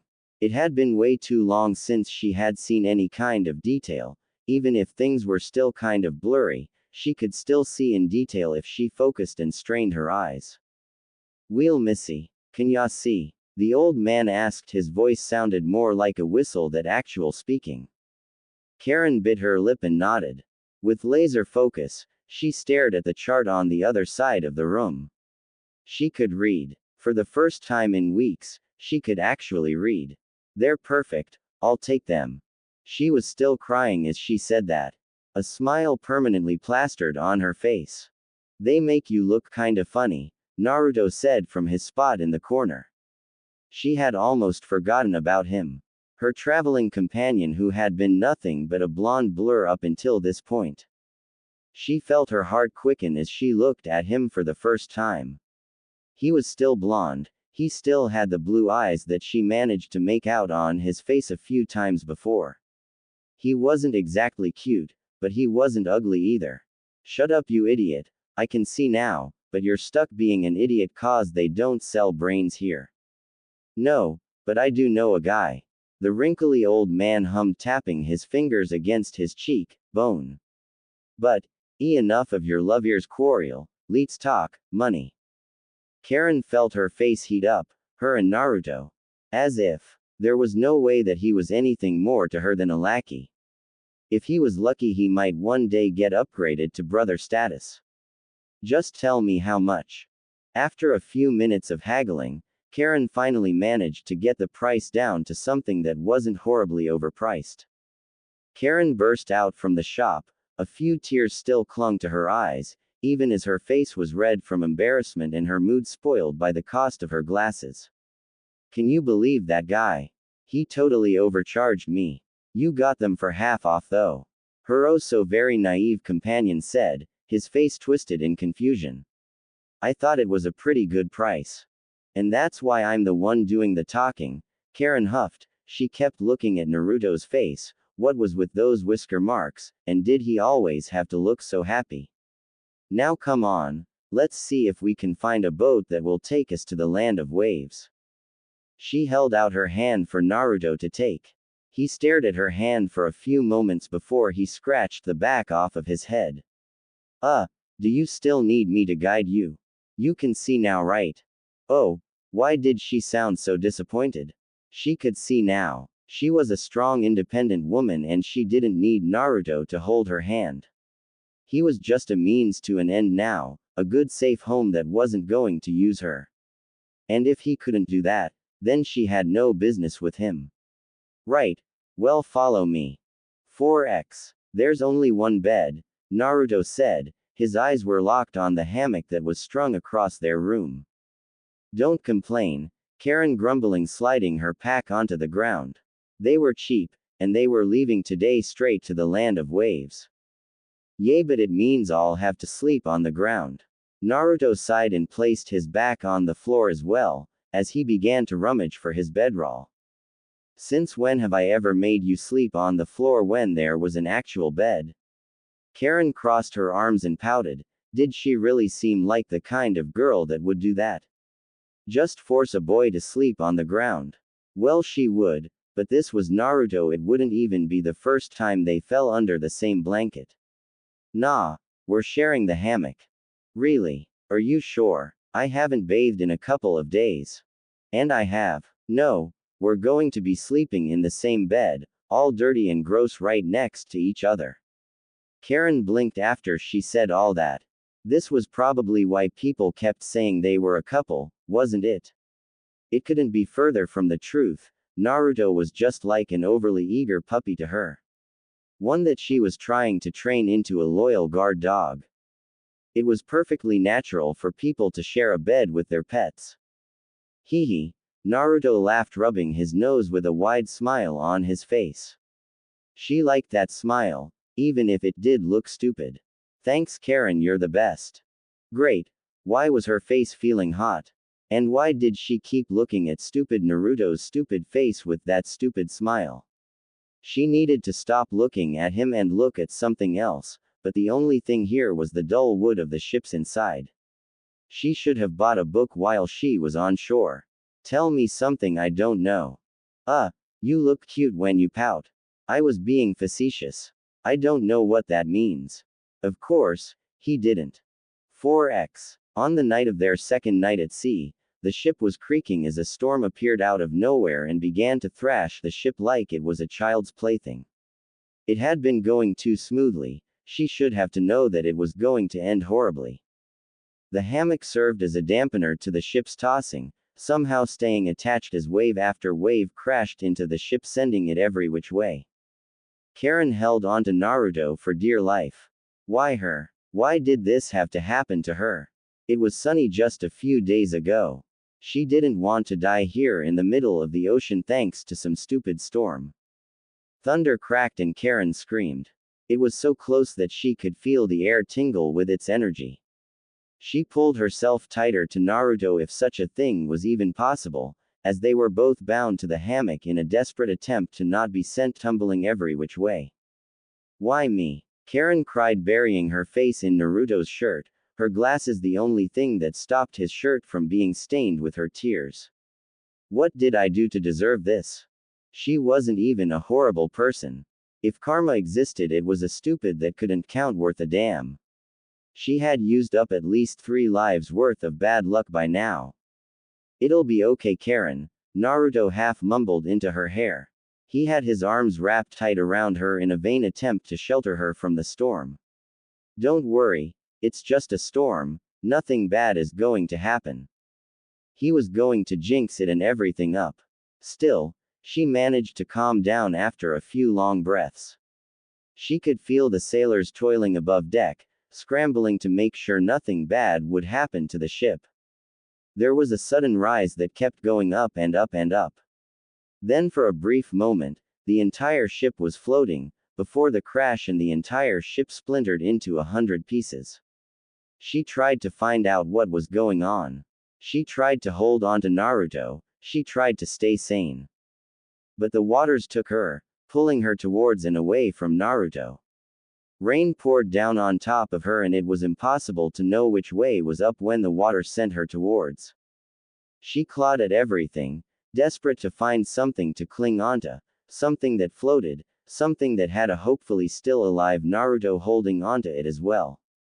She found a plank or something. It was wooden, rough, and gave her splinters, but most importantly it floated.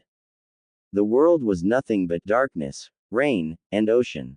Naruto! Karin shouted, desperately trying to keep her head out of the water. Where was he? Had he to be here somewhere, right? This wasn't the end of their journey, was it? No. She needed him to be alive. With a desperate focus, Karin searched for him with her mind's eye.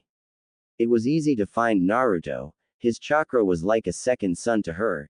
Even the terrifying beast that lurks within him was a welcome sight compared to the storm that raged around her.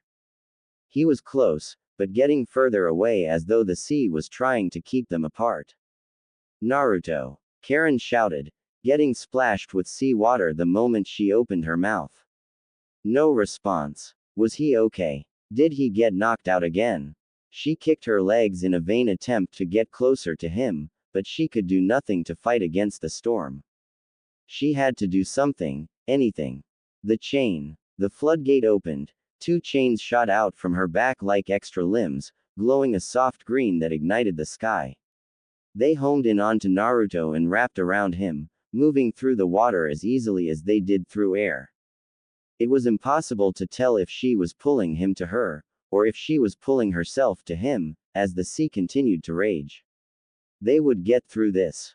They had to. She got glimpses of Naruto's blonde hair thanks to the glimmer of her chains, but more than that his warm chakra enveloped her, and she allowed herself to bask in its warmth once more, well aware of the darkness that was nipping at her heels. It was better than the bitter cold of the sea. With one arm wrapped around Naruto's body, he wasn't moving. She gave him the lion's share of her own personal life raft. Her chain was wrapped tightly around him. I'm not going to lose you, okay? We'll get through this. She was in for a long night filled with nothing but rain, wet, cold, and misery. Naruto's chakra was her only saving grace. A light fog blanketed the land, sapping away what little heat and joy there could be found on the beach. The sand was thick, closer to the gravelly shores of a creek than a proper seaside paradise, and various items littered the shore as though it was the ocean's dumping ground, with wooden planks and entire trees uprooted and carried for thousands of miles before they crashed to shore on this lost beach. Naruto awoke, to his face being pushed up against the sand, his body numb with cold, while his stomach twisted violently from the motion. What happened? Where was he? Why was he in the ocean? A crude burning bile lurched from his mouth, as his stomach demanded he moved out the cold ocean and do something.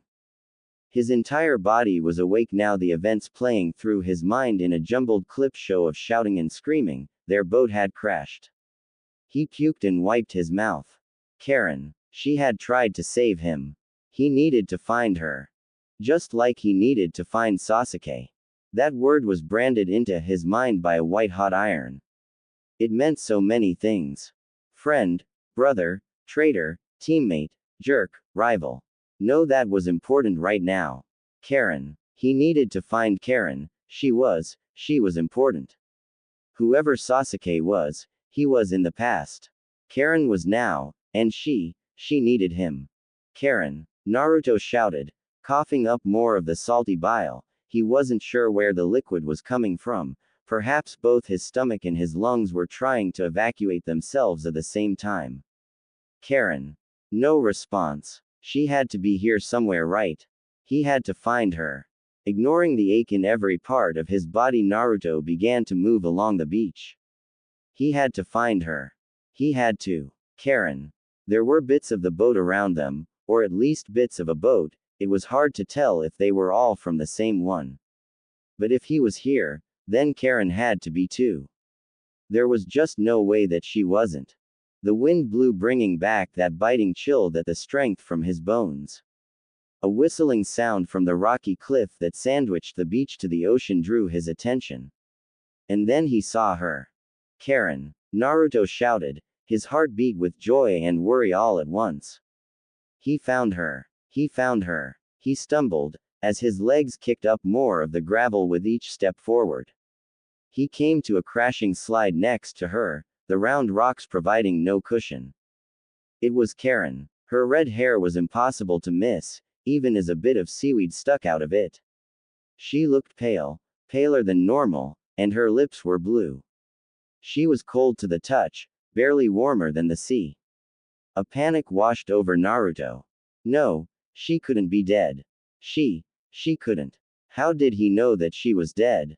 What was it? Damn, why didn't he remember anything useful?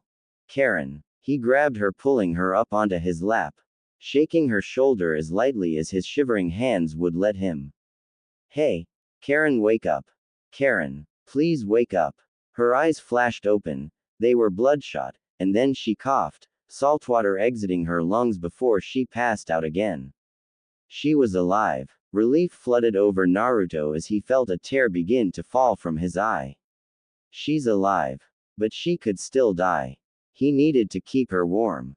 He needed a fire. And someplace dry. Securing her onto his back, Naruto began to move forward, his wet jacket providing what small amount of warmth it could to Karin.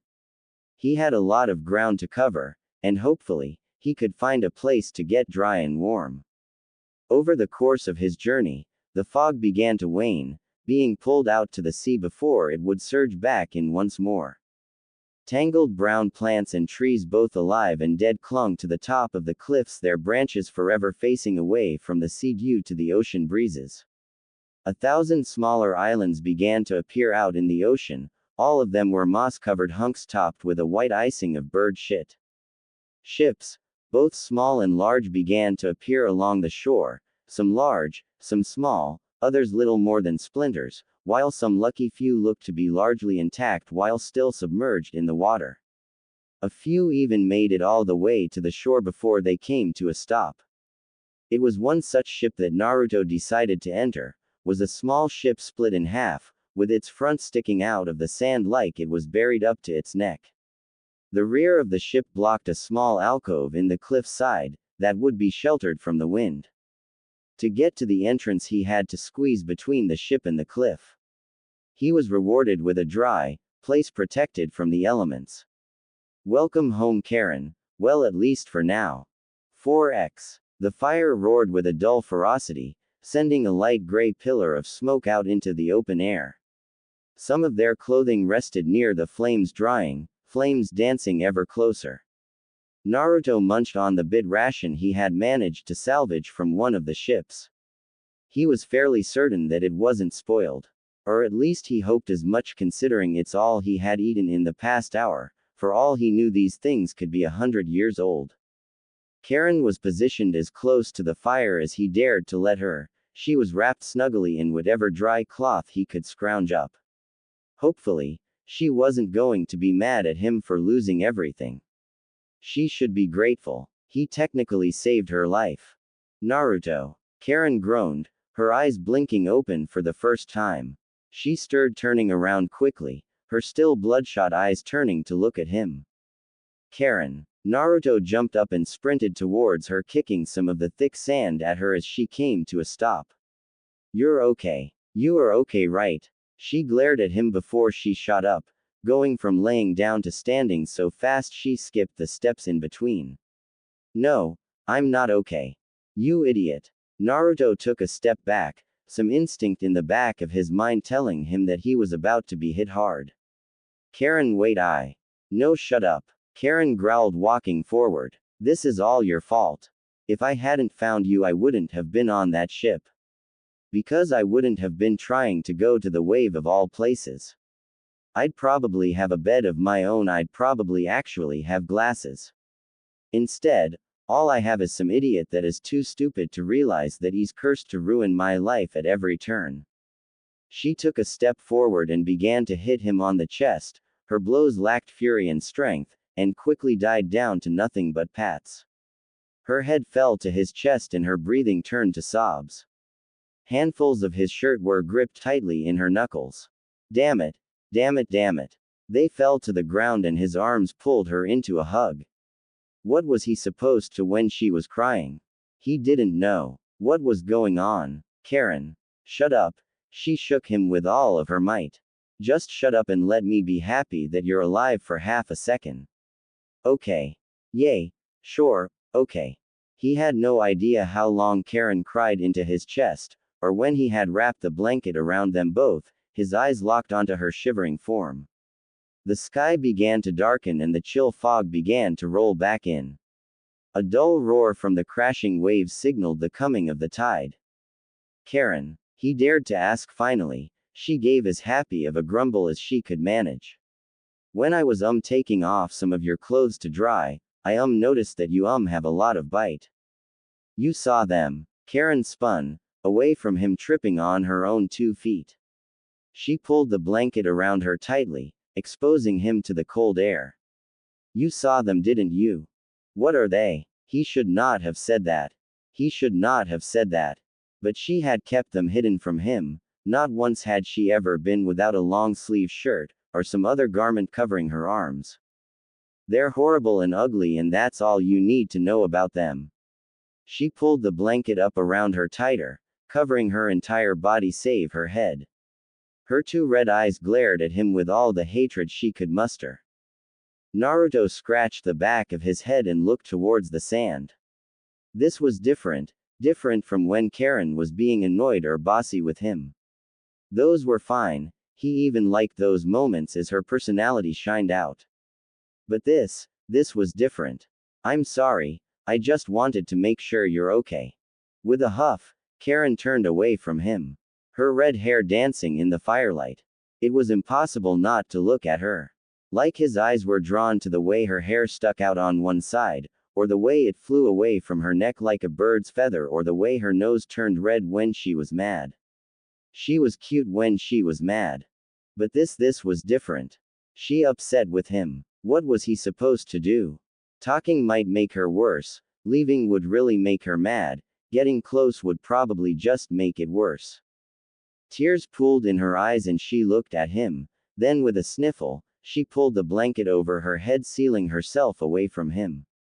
He messed up. He didn't know why, or how, just that she was sad and it was his fault.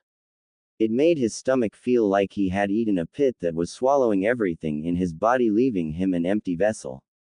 I'm hungry, Karin mumbled. The sky was dyed orange from the setting sun, and their clothes had long since dried, but Naruto only dared to tend the fire, lest he rouse Karin's ire.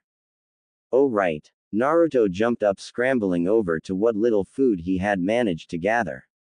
It's not much, and I'm not sure if it's good, but... She ignored him and ripped a sealed jar out of his hands, tearing off the lid with a pop. She sniffed it once, her eyes locked onto its contents for a moment before she shrugged and began to shovel some kind of a purple jelly into her mouth with her hand. It's not bad, she slurred, a bit of jelly clinging to her mouth. Not good, but I've had worse. Are you done being mad at me? She glared at him from under the blanket, her jelly-covered fingers frozen above the lid of the jar. For now. But don't push it. I'm still blaming you for everything. Yay. Say, do you know where we are? Naruto scooted on his knees towards her, digging his hand into the sands. Well, considering all I've seen is your ugly blur, a blur of warm I'm calling a fire, some sandy blur, and a blurred background, oh, and I can hear the ocean, so I have a good idea of where we are. She stared into the jar, trying to scrape out as much of its contents as possible. Her hand now stained a light purple color halfway to her elbow. You do? Where? Naruto jumped. Yep. She tossed the jar to the side and began to wipe her hand on jacket to remove the jelly. Okay, so maybe she was still kind of mad at him. She fed back her blanket-made cowl and gave him a giant smile. We're lost. Oh, he really should have seen that coming. So what do we do now? I'm going to relax and pretend that this is all just a horrible dream and that I'm safe and sound asleep in a nice warm bed with my glasses nearby. She shrugged, reaching for her outer layer of clothing. At least for tonight. Tomorrow I'll probably blame you some more and try to figure out where we are. That sounded like a good plan. Besides, tea was getting dark. Oh, hey, want to see the sunset? She sighed, her look was heavy and weary. Honestly, I'd just like to see, period, but sure, just turn around and let me get dressed. And thanks for not taking off my underwear. I figured if I did that one of us would end up dead. And here I thought you couldn't teach an idiot new tricks. He led her up the back of the boat, their feet dangling that they used as an arm and headrest. Without the fog, the dangerous beauty of their location could be seen in whole. Boats of all shapes and sizes were half swallowed or thrown onto rocks, their hulls splintered and deformed from the violent seas around them. The destruction wasn't localized either, it was everywhere on the beach. The entire horizon was filled with wreckage and spires of rocks jutting out from the sea like destructive fingers trying to tear apart everything. The furthest object he could see was a large ship unmoving, its mast replaced by a stone pillar as though a giant picked it up and left it there. The water itself was anything but forgiving. The ocean waves crashed into the rocks, shattering like glass before forming up again and rushing ever forward. At times the waves converged, smashing into another, then fleeing away. But most prominent were the whirlpools that appeared and vanished at random, some lasting for minutes only to form again seconds later and collapse just as fast. Their scars, Karin swallowed, her eyes glued on the setting sun. Tears were being formed, the bite marks I mean. He stared at her, trying to read her face. She rolled up one of her sleeves and showed a bite mark to him. I have the ability to give people some of my life force when they bite me, kind of like a reverse vampire. It hurts and leaves an ugly scar, but it heals them too. And all those bites, were they from your village? Naruto asked. His eyes were locked onto the mark. He felt a bit of bile rise up the back of his throat. It wasn't that they were disgusting, but just the thought of someone doing that to Karin was enough. She nodded. Yay. When my mom came to the village, she offered her ability as payment. They gave her and my dad a shitty little shack, near the river. When they died, it became my responsibility. And why did you freak out about them? 'Cause they're ugly. She rolled down her sleeve and looked at him, her eyes shaking as she tried to focus on him. And I don't like people seeing them. He felt something bubble up inside of him again. That same notion that came when he thought of that name Sasuke, that same feeling he did when he first met Karin. And the words flowed from his mouth without a thought. Don't worry, Karin, I promise that you'll never have to use that ability ever again. Her eyes went wide in her mouth, that smile of hers that she only seemed to give him. It was abrasive, rude, and full of mirth. She gave a laugh and scooted towards him, her head falling to his shoulder, eyes facing the setting sun. Don't make promises you can't keep, Naruto. If it means saving your life, I want you to promise you'd let me use my power on you. He stared at her head, enjoying the small amount of warmth she just seemed to bring everywhere in the way her hair tickled his arm. Okay, but I'm the only one allowed to bite you, okay? You aren't the boss of me, Naruto, but sure. You're the only one I'd let bite me. This was a weird relationship stage. It was official. Karin had no idea where they were. They could be on the mainland or even an island in the middle of the ocean that people avoided because ships seemed to magically explode whenever they got near the damn place. She certainly hoped that this was just an angry piece of coast on the mainland. With a sigh, Karin focused, gathering strength in her mind's eye, stretching it as far as she could, searching for any human. Anybody at all. She might as well be looking for the stars during a stormy night. There was her, and then there was Naruto. But other than that, there was nothing. Wait. No, she had. Did you find anything? Karin snapped open her eyes to glare at her traveling companion, or at least the vague general shape of him. She missed her glasses. It was hard to tell if he was actually as afraid of her as he should be. Not that he should be afraid of her. Damn idiot was growing on her in the worst ways possible. I did, until some loud mouth interrupted me. Oh, do you know where they are? I can go shut them up for you. Fantastic, he was getting snarky with her. If it was anybody else, she'd probably throw her shoe at them. If she had shoes. Ha, ha, ha. Karin breathed, sliding her tongue between her teeth. She adjusted her sitting and tried to relax again. I think I see something. But no people, just give me a second to find out what it is. Oh, okay.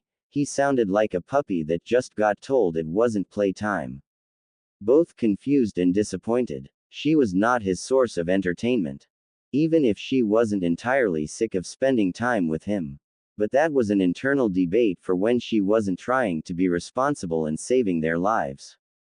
Back into focusing. Now that she knew there was something there, it was easy to find. Chakra. It was old and dusty, like opening a box that had been shut tight for years. It wasn't human, or at least not in the general sense. It was from a human, that much was certain. She expanded her view, taking in as much of the chakra as she could find. It was a massive array of long swirling rivers of chakra that was flowing in every direction. The more she looked at it, the more the patterns began to appear. It looked like a giant seal was woven into the earth. But it was broken in places. A few cracks, a few missing paths, and whatever the seal once did was lost. I think. She didn't know what to think. No, she knew exactly what to think. Its name was as present in her mind as Naruto's warm chakra was. But she wanted to be wrong. She wanted to be very, very wrong, and that they weren't where she thought they were. I think I see a city, but I don't think anybody lives there. Should we go check it out though? There might be a clue to where we are. Naruto offered her a hand up. She could easily make out the white of his teeth even without her glasses. When you smile like that, does it hurt? Huh? He tilted his head like a confused puppy. Why would it hurt? I always smile like that. Honestly, I don't think it's possible for me to smile as big as you do. My mouth is too small. She stroked her chapped lips to gauge the size of her mouth. Wait. No, this wasn't important. She needed to stop thinking about Naruto's mouth and how it compared to hers. Anyway, yay, let's head towards the city. There might be something there. Like food, or a bed, or a boat, or a map. Or something. 4x. Uzushiogakure, Naruto said loudly. Any idea where that is? Karin groaned, placing her head into her palm. It was all she could do to not cry. She hated when she was right. She really hated it. Remember how you wanted to know a lot about the Uzumaki? Yay. Well, welcome to the land of whirlpools, home of the Uzumaki, current population us. This could not be any worse. They were stuck on an island that just plain didn't have people on it. Or at least none on this side of the island. For all of Karin's lack of enthusiasm, Naruto had just as much enthusiasm and then some. He jumped nearly a foot in the air cheering.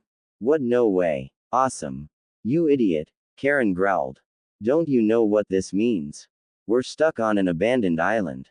Ah, come on Karin, don't be like that, Naruto whined. She could hear him slapping his legs as he flailed about. There has to be something here that can get us off the island. How did everybody else leave when they abandoned it? Fine, whatever, we'll go into the ruined city and find a bunch of rocks and stuff. She stomped forward along the battered main road that led into the city. Oh, maybe we'll find a wrecked boat that we can use to sink and end up right back where we started. She tripped on a bit of uneven ground. Naruto was there in a heartbeat, catching her in that tender way he so often did.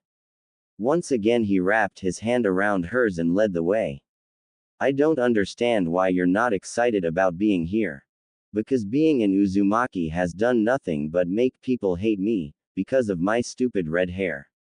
She tightened her grip on Naruto's hand. Bastard was way too good at making her open up. I don't understand why you're so excited. I mean, you're the only Uzumaki I know, and you saved my life. You're awesome, nice, kind, well most of the time, okay some of the time, but mostly I don't know, I feel excited whenever we talk about them. Besides, he gave her that giant grin of his that caused the temperature to rise at least 2 degrees. I like your hair, it's really pretty. Thanks, but just because it's pretty doesn't mean it isn't a pain in the. Karin ran her free hand through her hair. Her cheeks and ears felt warm, heart drumming just enough for her to feel it. And she couldn't help but smile. It stands out, gets me in trouble, and is always a mess. No matter how much I comb it, one side always ends up sticking up. I'm sure it looks great when you actually have a comb. That coming from somebody that has permanent bedhead is a bit underhanded. Can't I give you a compliment without you breaking it down? Nope. Winding, twisting roads that seemed to be incapable of going straight, weaved its way through the decrepit city like a giant snake. Not a single building was made of wood, all of them were dull gray blocky monoliths that stood in contrast to the winding street. But each building was unique in its own way, specifically built to stand where it stood, and etched with wild spirals that climbed up them like stony ivy. Even though the people were long gone, its structures still stood. And will stand for many more years to come. Karin closed her eyes, trusting Naruto more than she should to lead her down a stable path. Now that she was inside the city, she could see its chakra for what it really was. A giant seal, not just the chakra but the city itself. One single major pathways of chakra flowed through the city on top of the only road that branched and forked and turned back into itself, branching into the buildings where they traced the stone-like vines climbing every structure. Now that she could see the chakra, she could feel it in the air. But what was it holding? Was it holding anything? What could such a vast array be holding? Did she even want to know? And could it still hold it? Was that even its purpose? Could there even be something so massive that they needed an entire city to seal it? No, the seal had to have some alternative purpose. Unfortunately, her knowledge of sealing was limited. Hey Karin, Naruto said, shaking her out of her rapport. He pointed up a hill where a massive structure loomed. What do you think that is? Karin blinked. She could still see the lines of chakra as clearly as she could in her mind's eye, overlaid perfectly on top of the streets and buildings. They were standing in a massive river of chakra, leading towards the point where Naruto was pointing. She swallowed, her mouth suddenly dry. I think that's the nexus. She could feel it calling to her. Something was there. Something that was hers. Do you think we should go check it out? She could only